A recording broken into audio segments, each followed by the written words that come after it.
vocês? Na altitude de Quito, o Flamengo enfrentou a LDU e voltou de lá com 0-0 e um pontinho na bagagem, pelo menos não saiu derrotado. Dá para ver o copo meio cheio e meio vazio também.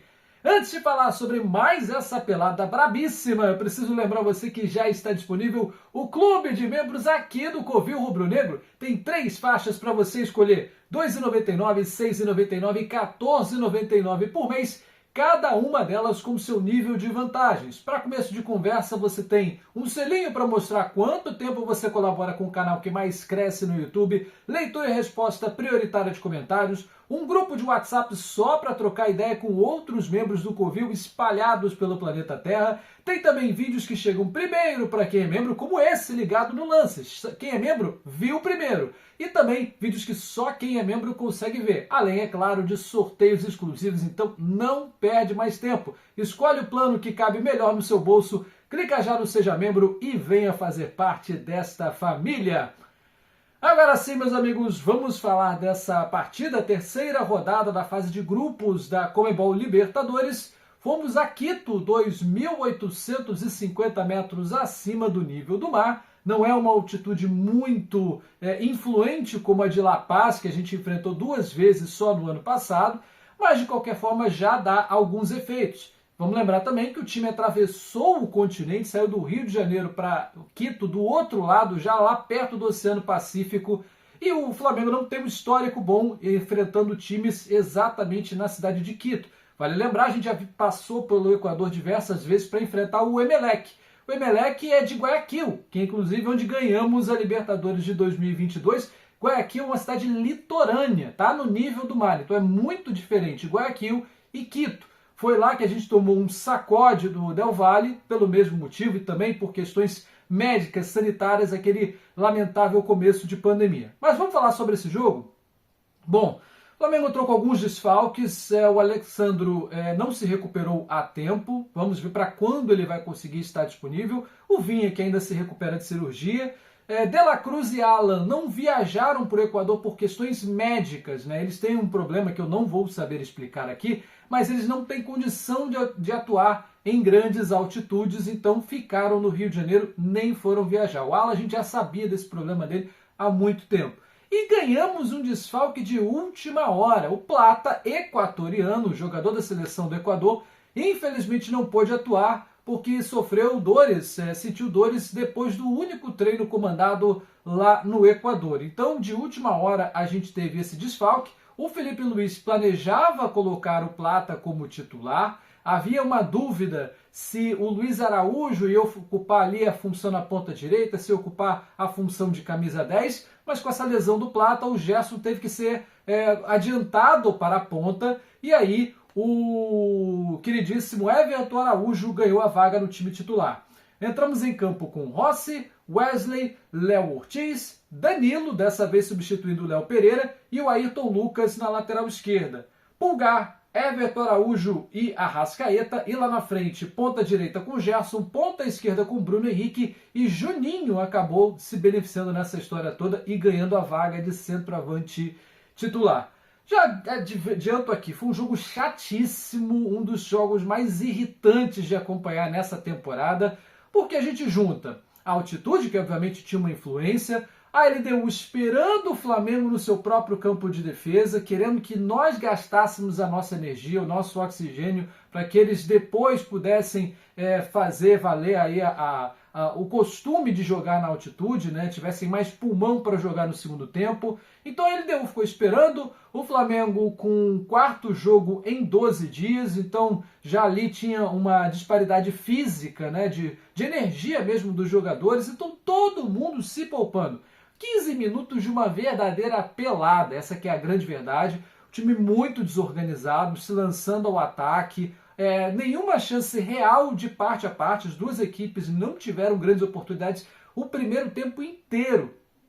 E foi muito irritante acompanhar, muito desorganizado. O Felipe demorou uns 15 minutos para ajeitar a casa, mas o Flamengo não teve aquela potência física que a gente está acostumado a acompanhar, nem perdeu aquele caminhão de gols que a gente está acostumado a acompanhar nos jogos aqui no Brasil.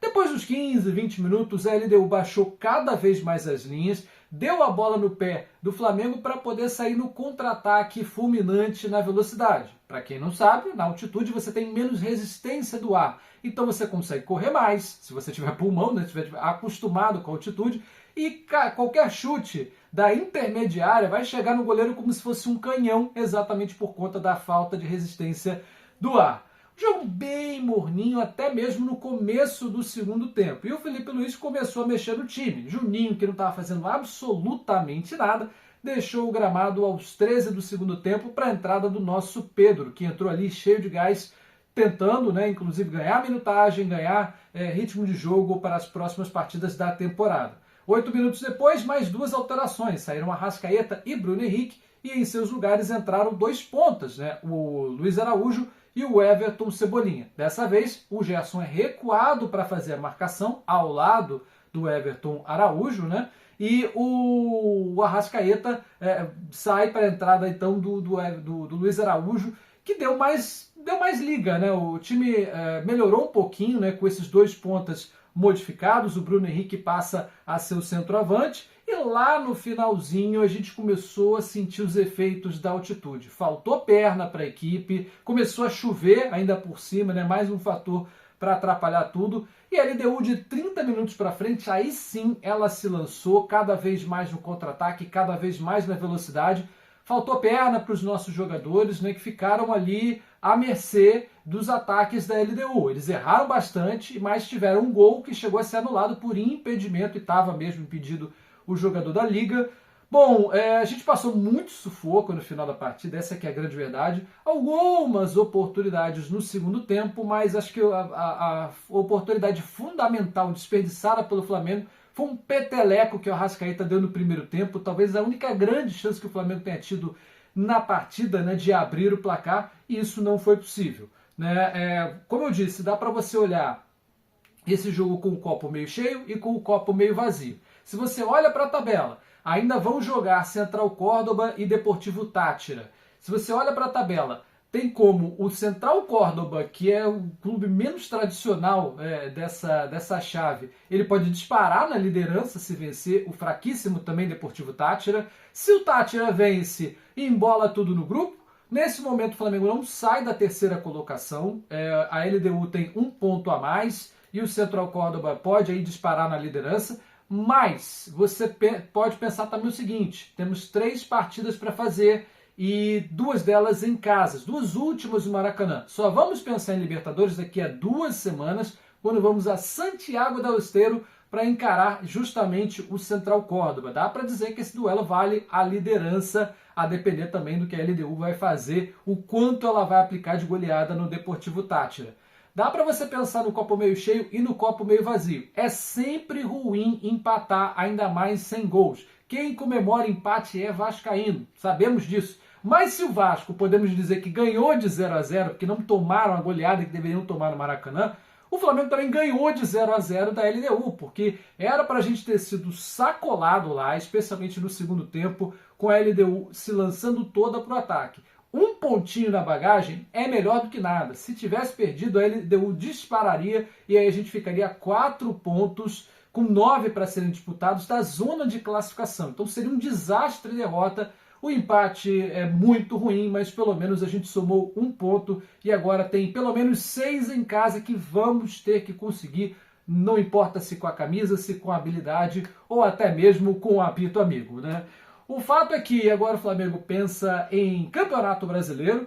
Domingo tem o clássico, né, o Encontro das Nações no Maracanã, Flamengo e Corinthians. Esse jogo vai marcar o aniversário de 60 anos da Globo, inclusive vai passar na Globo para todo o Brasil e também estará disponível no Premiere. E para quem for ao Maracanã, ainda vai ter um pagodinho do Belo como show de abertura, exatamente por ser um jogo festivo aí dos 60 anos da Mamãe Globo.